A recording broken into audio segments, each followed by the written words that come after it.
আমাৰ ইয়াত আজি আপোনাৰ 21জনীয়া কমিটি গঠন কৰা হ'ল।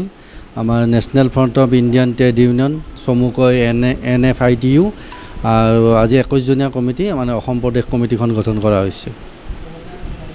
সভাপতি হিচাপেতো আমাৰ কনক গগৈ দেৱ আছে আৰু কাৰ্যকৰী সভাপতি হিচাপে শ্ৰী ৰবীন দত্ত দেৱ আছে আৰু সাধাৰণ সম্পাদক হিচাপে মই শ্ৰী নীলম হাজৰিকা আছোঁ।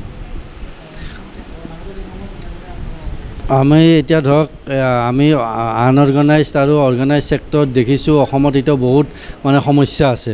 তাৰ ভিতৰত আনঅৰ্গেনাইজ ছেক্টৰত যিটো আমাৰ গিগ এণ্ড প্লেটফৰ্ম ৱৰ্কাৰ যিবোৰ আছে, অ'লা, ৰেপিড' উবেৰ চলায়, তেওঁলোক চব আমাৰ অসমীয়া ল'ৰা, কিন্তু তেওঁলোকক এই বহিৰাগত কোম্পানীকেইটাই লুণ্ঠন চলাই আছে। তেওঁলোকে যিটো কমিশ্যন পাব লাগে তাতকৈ বহুত কম কমিশ্যন দি আছে। তেওঁলোকে ইয়াৰ প্ৰতিবাদ কৰি আছে যদিও তেওঁলোকে ইয়াৰ কোনো মানে সদুত্তৰ দিয়া নাই। গতিকে আমি তেওঁলোকৰ লগত মানে একত্ৰিত হৈ তেওঁলোকৰ লগত সন্মিলিত হৈ তেওঁলোকৰ সমস্যাবোৰ সমাধানৰ কাৰণে আমি ব্যৱস্থা গ্ৰহণ কৰিম।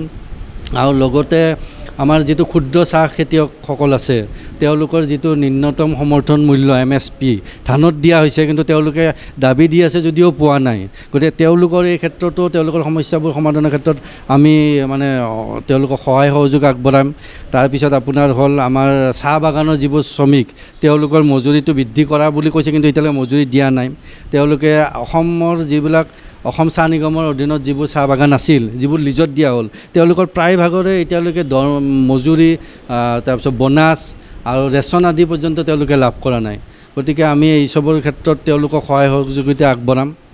আৰু ডাঙৰ সমস্যা এটা হ'ল আপোনাৰ যিটো অসমৰ বাহিৰত যিবোৰ আমাৰ অসমীয়া ল'ৰাই কৰ্মৰ সন্ধানত যায়, তেওঁলোকক দেখিছে আপোনালোকে এতিয়ালৈকে বহুত তেনেকুৱা অসমীয়া যুৱক যুৱতী মানে মৃত্যুমুখত পৰিছে বা ৰহস্যজনকভাৱে মৃত্যু হৈছে, নিৰুদ্দেশ হৈছে, কিন্তু গভৰ্ণমেণ্টে এই ক্ষেত্ৰত কোনো আজিলৈকে ব্যৱস্থা লোৱা নাই। আমি প্ৰধানমন্ত্ৰীক স্মাৰকপত্ৰ দিছোঁ এই ক্ষেত্ৰত, আৰু সেই স্মাৰকপত্ৰৰ ব্যৱস্থা গ্ৰহণৰ কাৰণে আমাৰ শ্ৰম আয়ুক্ত কাৰ্যালয়ত আছে, অসমৰ শ্ৰম আয়ুক্ত কাৰ্যালয়ত, কিন্তু এতিয়ালৈকে ব্যৱস্থা গ্ৰহণ হোৱা নাই। এইটো বছৰতে এতিয়ালৈকে 4 মাহত 10জনতকৈও বেছি অসমীয়া ল'ৰা বহিৰাজ্যত মানে তেওঁলোকক হত্যা কৰা হৈছে বা তেওঁলোকৰ নিৰুদ্দেশ হৈছে সংস্থাপন বিচাৰি যোৱাৰ কাৰণে।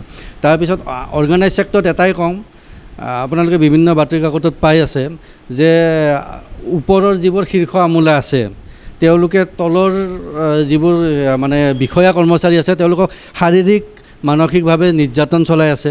আৰু যাৰ বাবে 2021 চনত অসম সচিবালয়ৰ বিবেক দাস নামৰ এজন কৰ্মচাৰীয়ে ছুইচাইড কৰিব লগা হৈছিল। তথাপিও আজিলৈকে গভৰ্ণমেণ্টে কোনো ব্যৱস্থা গ্ৰহণ কৰা নাই, যাৰ কাৰণে এনেকুৱা ধৰণৰ ঘটনা এতিয়াও ঘটি আছে, যে আপোনালোকে পাই আছে, এতিয়া পেপাৰত ওলাই আছে বস্তু। গতিকে এইবোৰ ক্ষেত্ৰত আমি মাত মাতিম আৰু তেওঁলোকক সহায় সহযোগিতা আগবঢ়াম।